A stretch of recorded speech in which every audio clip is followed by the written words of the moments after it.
Bienvenue les voyageuses et les voyageurs, on se retrouve pour cette partie 2 consacrée à l'introduction de l'ouvrage de Steve Muldoon et Howard Carrington, La projection du corps astral. Je l'ai dans sa 3e édition aux éditions du Rocher. Donc dans l'épisode précédent, on était sur la préface qui ressemblait magnifiquement à une sorte de manifeste du voyageur hors du corps. Et bien là, nous allons continuer avec l'introduction. Je rappelle un petit peu, on va essayer de lire tout l'ouvrage, mais en squeezant certaines parties, cela sera selon mon bon vouloir. J'essaierai de mettre en avant les parties les plus intéressantes, en tout cas, ce que je trouve intéressant. Donc on y va, on plonge directement avec l'introduction. Le corps astral peut être défini comme le double, la contrepartie éthérée du corps physique auquel il ressemble et avec lequel généralement il coïncide. On le croit composé d'une espèce de matière semi-fluide ou subtile, invisible à l'œil humain. Par le passé, on l'a appelé tout à la fois corps éthéré, corps mental, corps spirituel, corps du désir, corps rayonnant, corps glorieux de la résurrection, double, corps lumineux, corps subtil, corps fluidique, corps brillant, fantôme, âme, et de bien d'autres façons encore. Dans la littérature théosophique récente, on a établi les distinctions entre différents corps, mais dans le cadre de notre propos, nous pouvons ignorer ces distinctions et parler du corps astral en tant que forme distincte de la structure organique familière à la science occidentale et étudiée par nos savants. Commentaire, cela commence à devenir intéressant.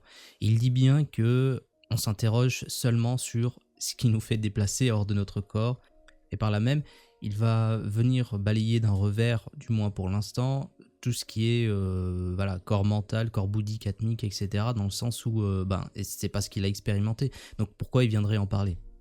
Et c'est pareil pour nous en fait. On suppose que c'est un corps astral qu'on utilise, on suppose que c'est un corps de voyage, on l'appelle comme ça parce qu'on a toujours cette impression d'avoir un autre corps, un autre véhicule. Mais c'est pas pour ça qu'on va commencer à être savant sur le corps atmique et bouddhique en fait. On sait même pas si ça existe. C'est pas parce qu'on vit ce genre d'expérience qui peut être spirituelle qu'on sait tout. Donc je trouve que cette prudence est vraiment intéressante pour un voyageur des années 20. Je continue. La théorie générale est que l'être humain a un corps astral tout comme il a un cœur, un cerveau et un foie. En fait, le corps astral est bien davantage l'homme réel que ne l'est le corps physique. Ce dernier serait une sorte de machine, adaptée pour fonctionner sur le plan physique. Il ne faut pas non plus confondre le corps astral avec l'âme. C'est une erreur que l'on commet trop souvent. Il est plutôt le véhicule de l'âme, comme le corps physique est un véhicule du corps astral et constitue un des liens essentiels entre l'esprit et la matière. Il est évident que, pour le matérialiste qui ne considère l'esprit que comme le produit de certaines activités cérébrales, une telle théorie apparaît comme dénuée de sens. Mais ce livre ne s'adresse pas aux matérialistes. Il s'adresse à ceux qui croient à la réalité de certains phénomènes paranormaux et qui n'excluent pas la possibilité, au moins théorique, du corps astral. Pour cela, je suis certain que cet ouvrage constituera une véritable mine d'informations précieuses et uniques. La théorie. Le corps astral coïncide donc avec le corps physique pendant les heures de pleine conscience. Au cours du sommeil, il s'en retire d'une façon dont l'importance est variable, planant généralement juste au-dessus de lui, ni conscient ni contrôlé, durant les transes, les syncopes, les évanouissements, les états dus aux effets d'anesthésiques, de drogue, etc., le corps astral agit de même. Il s'agit dans ces cas de projection automatique ou involontaire. A l'inverse, nous trouvons la projection consciente ou volontaire, le sujet veut quitter son corps physique et le fait effectivement. Il est alors totalement vigilant et conscient dans son corps astral. Il peut observer son propre organisme et se déplacer à volonté. Il lui arrive ainsi d'observer et de visiter certains lieux dans lesquels il ne s'était jamais rendu avant. Par la suite, il pourra vérifier la réalité de ses expériences en se rendant dans les endroits en question. Pendant qu'il est conscient, dans son corps astral, il paraît posséder des pouvoirs extraordinaires, paranormaux. Il peut à volonté réintégrer son corps physique ou y être ramené automatiquement, par suite d'un choc, d'une peur ou d'une émotion forte. Les corps astral et physique sont toujours reliés au moyen d'une espèce de corde ou de câble traversé par des courants vitaux, que le lien se brise et la mort s'ensuit instantanément. La seule différence entre la projection astrale et la mort et que le câble est intact dans le premier cas et détruit dans le second.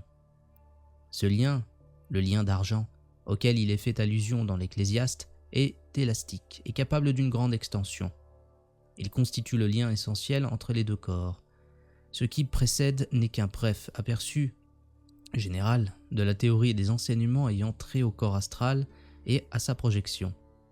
Malgré la prolifération de littérature sur le sujet, il m'a été impossible de découvrir le moindre matériel de valeur scientifique, qui plus est, je n'ai pour ainsi dire rien trouvé qui ait une valeur pratique, rien qui réponde à la question comment projeter le corps astral. Si un tel corps existe réellement, et s'il peut être projeté volontairement comme beaucoup l'affirment, pourquoi n'a-t-on jamais publié quelques manuels de pratique ?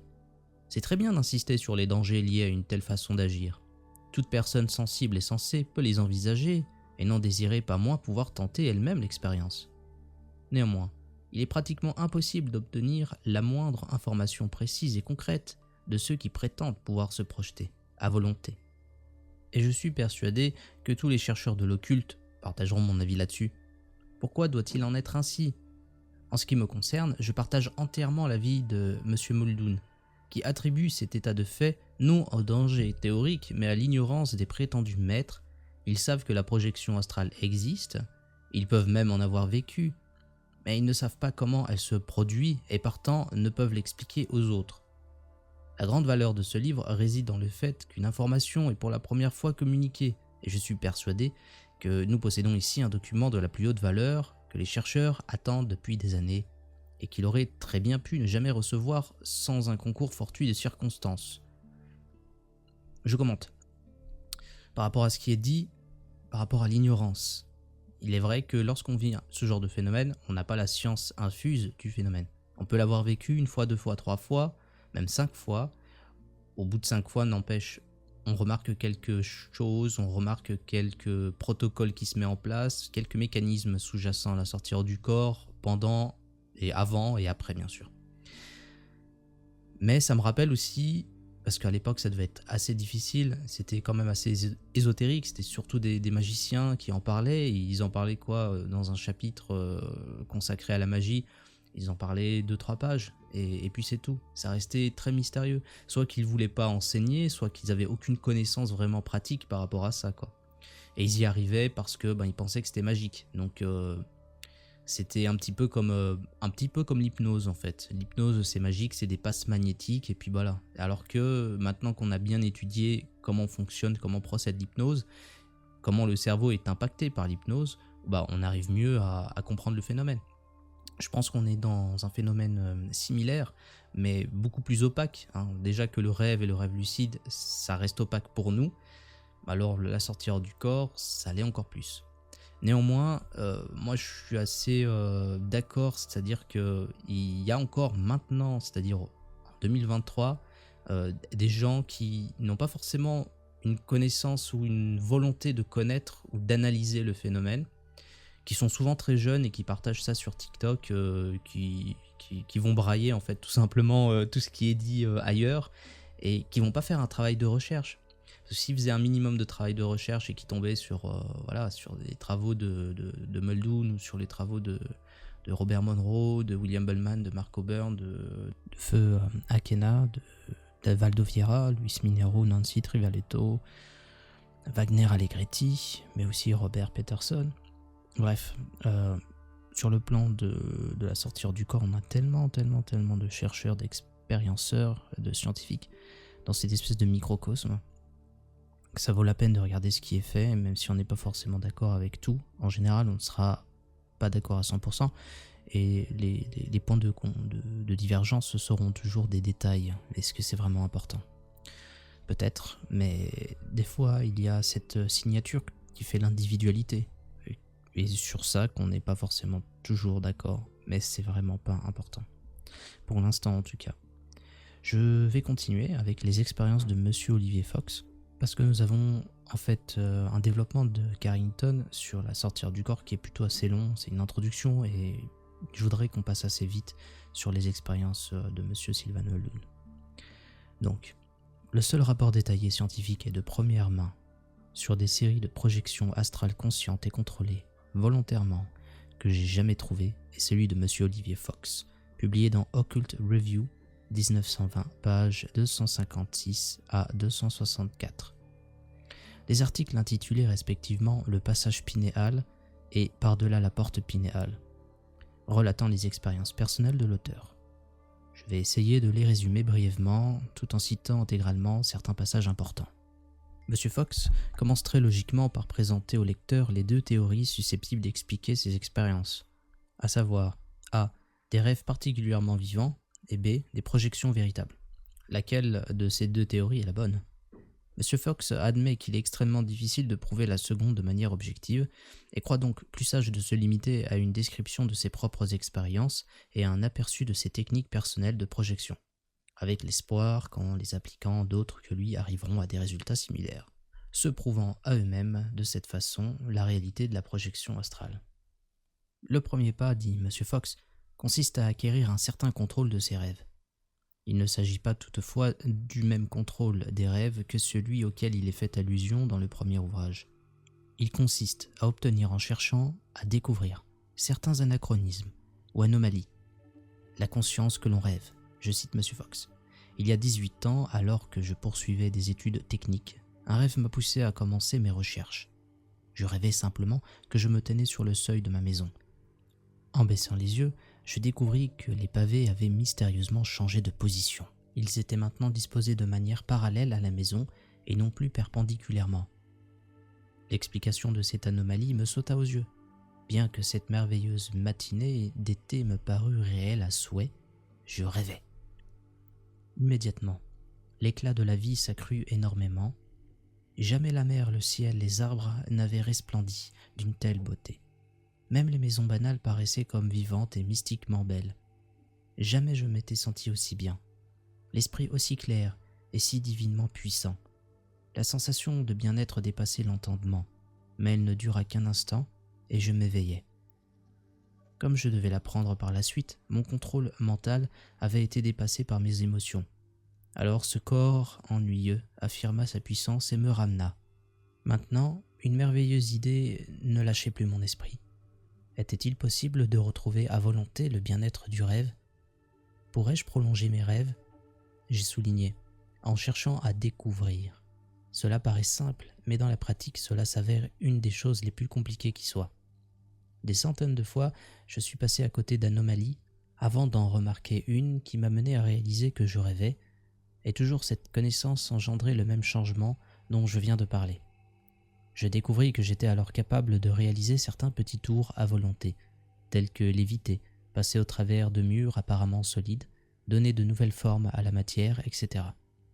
Durant ces premières expériences, je ne pouvais rester hors de mon corps que pendant un moment très court, et cette conscience du rêve ne put être obtenue qu'après plusieurs semaines. Au début, mes progrès furent très lents, mais à l'heure actuelle, j'ai fait 2 découvertes. L'effet mental de prolonger le rêve occasionne une douleur dans la région pinéale, légère d'abord, mais s'intensifiant rapidement. Je savais d'instinct que c'était un avertissement de ne pas résister plus longtemps à l'appel de mon corps. Dans les derniers moments où je prolongeais le rêve, alors que j'éprouvais cette douleur, je connus une sensation de double conscience. Je pouvais me sentir dans le rêve, voyant la scène, mais au même moment je pouvais me sentir couché dans un lit et voyant la chambre comme l'appel du corps se faisant plus pressant. La scène du rêve s'évanouissait. En m'efforçant de continuer à rêver, je parvenais à faire s'estomper la chambre et à renforcer l'apparente solidité de la scène du rêve. L'idée suivante vint alors à M. Fox. Que se passerait-il s'il ne tenait pas compte du tout de cette douleur et s'il forçait sa conscience de rêve encore plus loin? Il finit par y arriver, non sans quelques émois. Une sorte de déclic se produisit dans son cerveau, et il se retrouva enfermé dans son rêve. Il ne paraissait plus relié au corps physique. La sensation de double conscience s'évanouit, et de même disparut toute notion ordinaire du temps. Il se retrouvera libre dans un nouveau monde. C'était sa première projection consciente. Elle ne dura qu'un instant très court. Il connut alors une sorte de panique, due partiellement à un sentiment de profonde solitude, et immédiatement le même déclic cérébral se fit entendre. M. Fox se retrouvait dans son corps physique en état de catalepsie complète. Il recouvra très graduellement le contrôle de son organisme, un muscle après l'autre. Soudain, dit-il, la transe s'arrêta. Mes yeux s'ouvrirent, j'étais libéré, je sautai hors du lit, en proie à une grande joie. mais perdit immédiatement connaissance par la nausée qui me submergea. Après cela, je me sentis malade encore pendant 2 à 3 jours. Arrivé à ce point, M. Fox énumère ce qui lui parut constituer des dangers possibles de ces expériences, à savoir déficience cardiaque ou folie conséquente au choc, inhumation précoce, obsession, destruction du câble, effet de répercussion sur les véhicules physiques. Il va de soi, comme le fait très justement remarquer M. Fox, que les 3 dernières possibilités seraient méprisées par les scientifiques classiques. On peut également préciser que tous ces dangers sont plus imaginaires que réels. Ils sont étudiés en détail dans le présent ouvrage. M. Fox résume ainsi les caractéristiques de ces projections astrales. Le corps semble être dans un état semi-rigide, qui peut atteindre en intensité l'état apparemment cataleptique auquel il a déjà été fait allusion. Bien que les yeux soient fermés, la chambre est parfaitement visible ainsi que l'atmosphère, si bien que l'on a l'impression que des particules de poussière sont illuminées par le soleil. Un rayonnement doré, très variable en intensité, et à la fois derrière, pour ainsi dire, tout juste à la limite de la visibilité. On aperçoit quelque chose comme une masse d'œufs, de grenouilles, de couleur gris-bleu et vibrante. Des sons peuvent être distinctement audibles. N'importe quelle hallucination, tant de la vue que de l'ouïe, est susceptible de se manifester ou, en d'autres mots, on peut être à la fois clairaudient comme on est clairvoyant. Toujours dans cet état, et particulièrement s'il est confondu avec celui de veille, on a facilement tendance à succomber à une peur terrible et irraisonnée. On a conscience de curieuses forces atmosphériques, un peu comme le sentiment que l'on éprouve après un orage, mais fortement intensifié. Je fais un petit focus par rapport à tout ce qui a été dit, donc Monsieur Fox, parce que justement quand il a écrit son article, il pouvait pas dire que c'était une sortie hors du corps, il a préféré faire on va dire un rasoir d'Occam 1.0, c'est-à-dire aller sur l'explication qui serait la plus rationnelle, comme ça il est tranquille, c'est-à-dire c'est un rêve mais différent, au lieu de dire c'est une sortie hors du corps. Parce qu'il n'avait pas forcément les moyens d'aller voir par lui-même des objets, des endroits, des lieux, et revenir pour confronter en fait la vision à la réalité objective. Ce que préconise Sylvan Muldoon, et ce que je préconise aussi, ce qu'on préconise tous, quand vous commencez à faire vous sortir du corps, essayez de regarder un petit peu votre environnement immédiat et surtout l'environnement dont vous n'avez pas un accès en fait facile. Ça peut être, je le dis assez souvent, par exemple une boutique où vous allez jamais, voilà, qui est près de chez vous ou qui est dans votre ville à plusieurs centaines de mètres. Ça peut être aussi des zones où vous allez jamais. Par exemple, les poubelles, des choses comme ça, en fait, c'est assez trivial, mais ça permet par la suite de confronter une vision avec tout simplement la réalité. Et quand ce sera fait, et souvent la vision correspond, malgré la possibilité qu'il y ait ce qu'on appelle des projections, c'est-à-dire ce qui est arrivé à Monsieur Fox avec les pavés qui étaient parallèles à la maison au lieu d'être perpendiculaires. Ça lui a permis de réémerger alors qu'il était dans un rêve, alors qu'il était tout simplement peut-être somnambule astral. C'est-à-dire qu'il était déjà décorporé, mais sa conscience n'était pas lucide, et il était dans un espèce de semi-rêve en quelque sorte. Et une fois qu'il s'est réveillé, donc une fois qu'il a retrouvé sa lucidité, il a pu augmenter en lucidité. Cette augmentation, elle a été en fait, elle a été remarquable, parce que tout est redevenu vivant en quelque sorte. Tout est devenu plus clair, et c'est une des manifestations de la lucidité quand on fait des sorties hors du corps. Donc ce que je trouve intéressant, c'est qu'à l'époque, ils sont, comme aujourd'hui, c'est encore un peu flou entre rêve lucide et sortie hors du corps, mais ce flou en fait, qu'on essaye de déguiser en « ah non, c'est la sortie hors du corps, c'est comme ça n'a rien à voir, etc. » ou « le rêve lucide, c'est comme ça n'a rien à voir », se retrouve juste une sorte d'ignorance par rapport au phénomène qui est l'environnement onirique. Je l'explique en fait dans plusieurs vidéos. Pour moi, le voyageur hors du corps accède aussi au monde onirique. Et ce monde onirique n'est tout simplement que une espèce d'univers psychique, de monde psychique universel. Le champ morphogénique, l'akasha. Donc une espèce d'univers subtil qui baigne tout et qui paradoxalement est aussi généré par l'activité de notre psychisme. Et quand on fait une sortie hors du corps, on y accède, tout comme on fait un rêve lucide ou un rêve, on y accède, mais dans des degrés voilà, différents. Et si vous voulez, quand on fait un rêve, voilà, je donne une autre image, c'est comme si vous aviez des accès ou des cartes d'accès. Avec une carte d'accès du rêve, vous allez avoir une petite portion.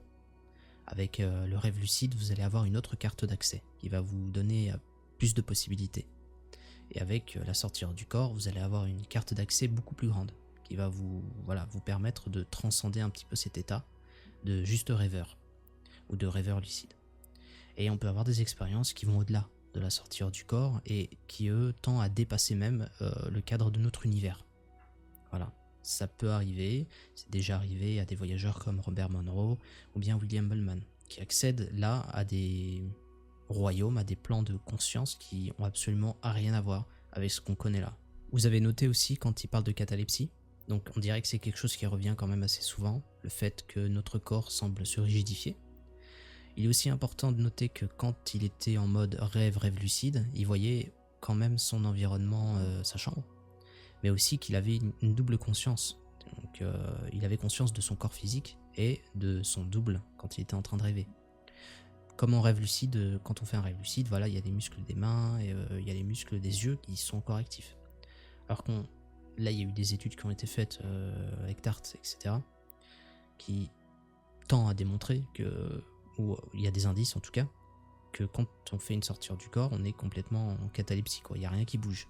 Voilà, on est dans une espèce de transe où les muscles ne sont pas du tout actifs. Ou en tout cas très peu actifs. Par rapport au rêve. Où souvent, vous allez voir la personne qui va bouger à droite à gauche, qui va faire des mouvements, qui va pas se sentir bien, quand c'est un cauchemar par exemple. Donc ça c'est hyper intéressant. Et autre chose qui est hyper intéressant, je pense que vous l'avez remarqué si vous avez fait une sortie du corps sur le plan éthérique, c'est cette espèce de pluie en fait étoilée, cette espèce de scintillement en fait, cette espèce de mouvement brownien comme il raconte en fait Mark Oberon, qui est en toute chose et qui est dans l'air. Par exemple pour moi c'est un environnement un peu gris-bleu, comme il a été fait mention par Monsieur Fox.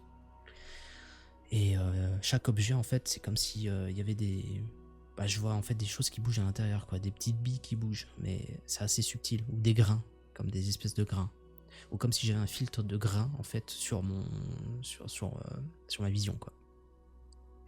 Donc ça aussi c'est hyper intéressant, surtout pour l'époque. C'est-à-dire que potentiellement on peut imaginer qu'on a vécu des expériences de sortir du corps depuis l'Antiquité, quoi.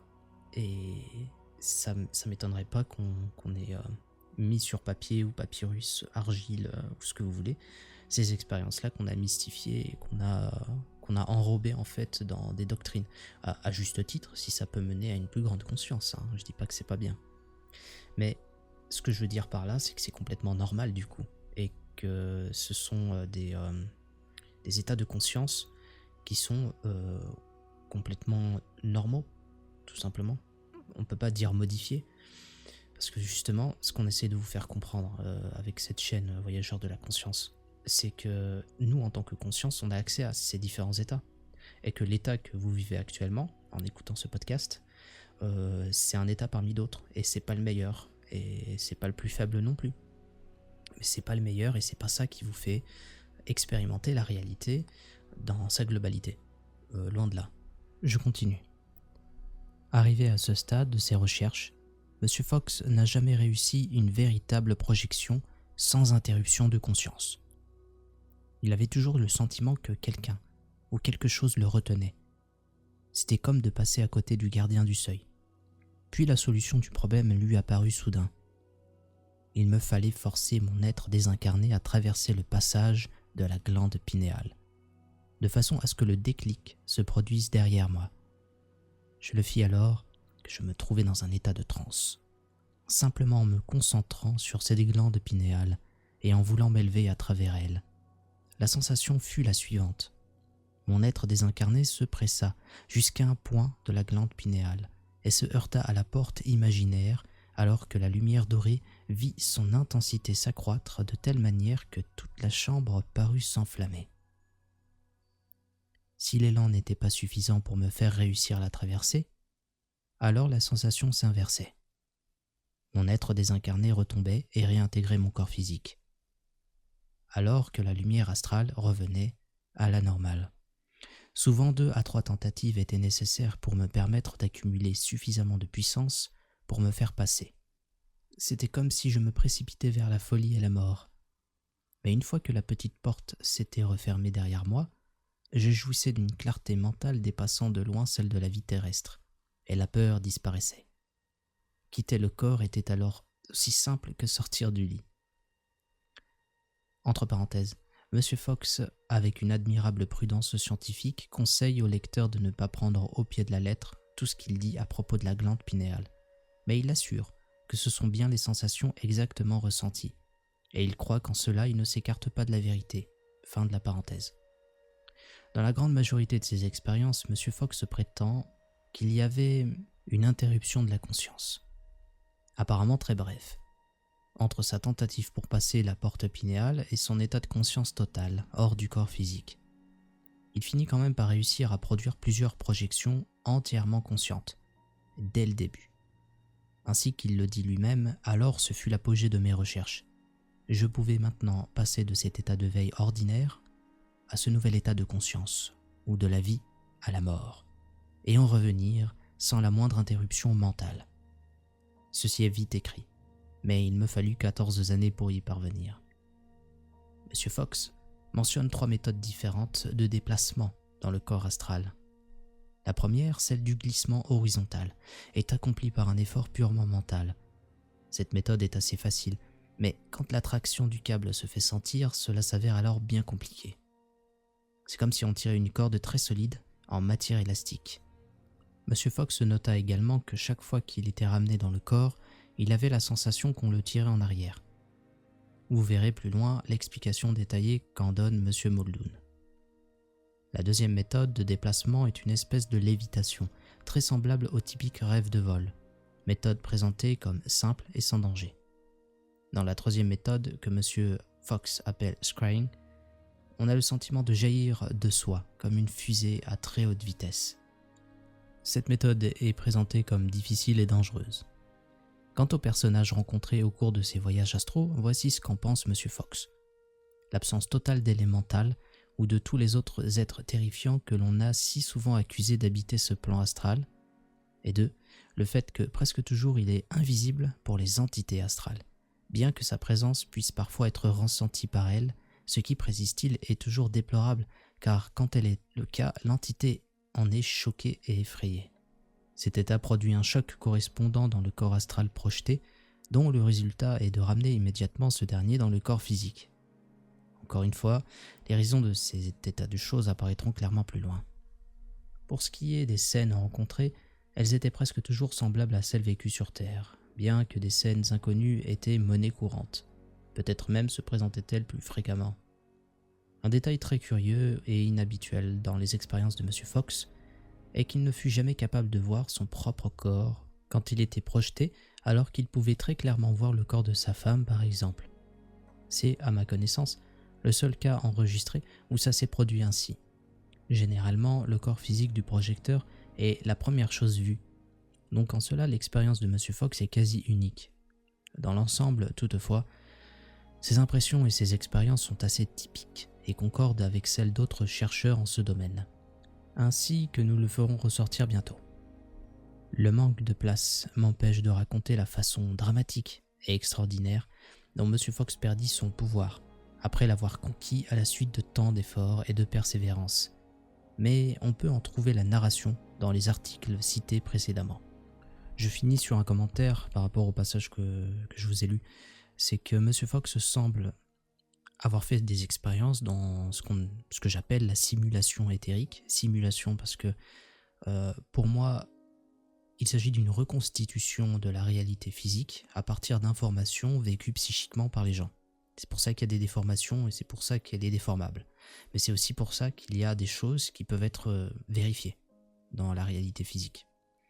Ok, j'espère que vous voyez bien un petit peu ce côté malléable qui peut se déformer, mais en même temps qui est basé sur des informations qui sont psychiquement recueillies par nos consciences. Ok.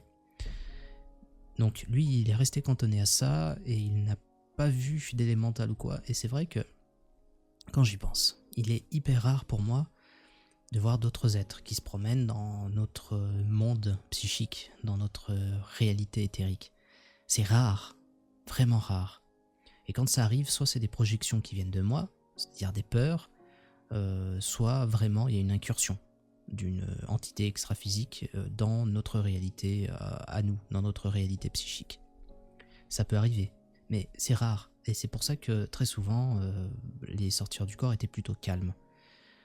Mais j'ai remarqué quand même que dans des zones que l'on peut considérer comme sauvages ou naturelles, on peut rencontrer un peu plus de ces êtres-là.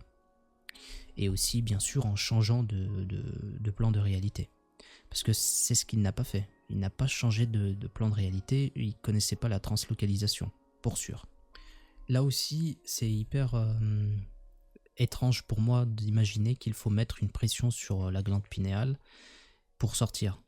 Je crois que c'est une sensation qu'on a tous, mais que lui, il a interprété comme ça.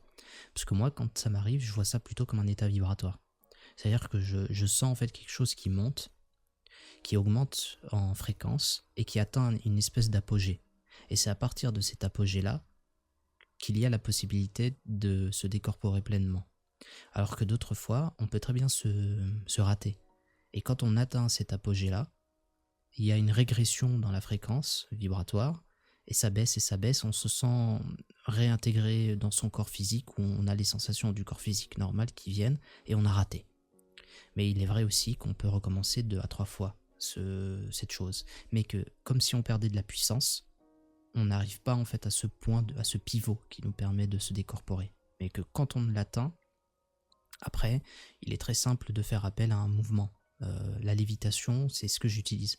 C'est-à-dire que je sens que je deviens léger, je me décorpore, et moi j'accentue en fait cet état de choses en pensant que je suis aussi léger qu'un ballon d'hélium. Et ça se fait, et puis après, au bout de quelques secondes, vous vous sentez complètement décorporé par rapport au corps physique. Il y a d'autres méthodes peut-être, j'utilise pas le déplacement horizontal et j'utilise pas le scrying, partir comme une fusée. Pourquoi pas? Et je trouve ça hyper intéressant et je pense que c'est sur ça qu'il faut appuyer la recherche et les expérimentations pour les personnes qui arrivent justement à jusque-là. Et c'est pas le cas de tout le monde, parce qu'il y a d'autres méthodes pour sortir de son corps sans passer par ça en fait. Et comme on fait tout simplement par le yo-yo hypnagogique, ce qu'il appelle le tunnel d'espèce d'interruption de conscience brève. Ça c'est extraordinaire parce qu'on l'a tous vécu en fait aussi, en tout cas entre voyageurs. Cette espèce d'interruption, je l'ai bien avant. Quand il y a c'est pour ça que je l'appelle le yo-yo hypnagogique, parce que c'est quand en fait ma conscience elle tombe à des niveaux assez bas et que je commence à entrer dans un rêve et que je remonte en fait à la surface comme pour prendre une respiration de lucidité, et ça fait comme ça un yo-yo, et au bout de 2-3 fois en fait je gagne en lucidité et mon corps gagne en relaxation, une relaxation inhabituelle, une relaxation qui confine à la transe en fait. Et bon, ça j'en parle en fait dans mon ouvrage à moi, mais voilà, qui sort pas tout de suite, qui est terminé, et je tiendrai au courant. Mais il n'y a pas beaucoup de personnes qui parlent en fait de ce yo-yo hypnagogique, qui est pourtant très important pour ceux qui pourraient passer par ça en fait. Donc ce que je veux dire par là, c'est qu'il y a plein de chemins de traverse, et que vous avez juste à emprunter celle qui vous correspond le plus, ou celle que vous avez identifiée dans votre sommeil, dans votre cycle du sommeil, que ce soit à l'endormissement ou au réveil. Je vais m'arrêter là. Ensuite, il y a Howard Carrington qui parle de ses propres expériences, mais pour le prochain épisode, je vais directement aller au chapitre 1, où on va plutôt entendre du coup ce que dit Sylvain Mendel directement. Si ça vous a plu, abonnez-vous, comme ça il y aura beaucoup plus de contenu comme celui-ci. Laissez un commentaire si il y a quelque chose qui n'est pas clair, s'il y a une expérience qui ressemble un petit peu à ce que je viens de lire et à ce que je viens de décrire pour les miennes, qui vous parle. Peut-être une interrogation. Cochez la petite cloche aussi pour avoir les notifications à chaque fois qu'une vidéo sort. C'était le voyageur de la conscience, merci de m'avoir écouté, à très vite.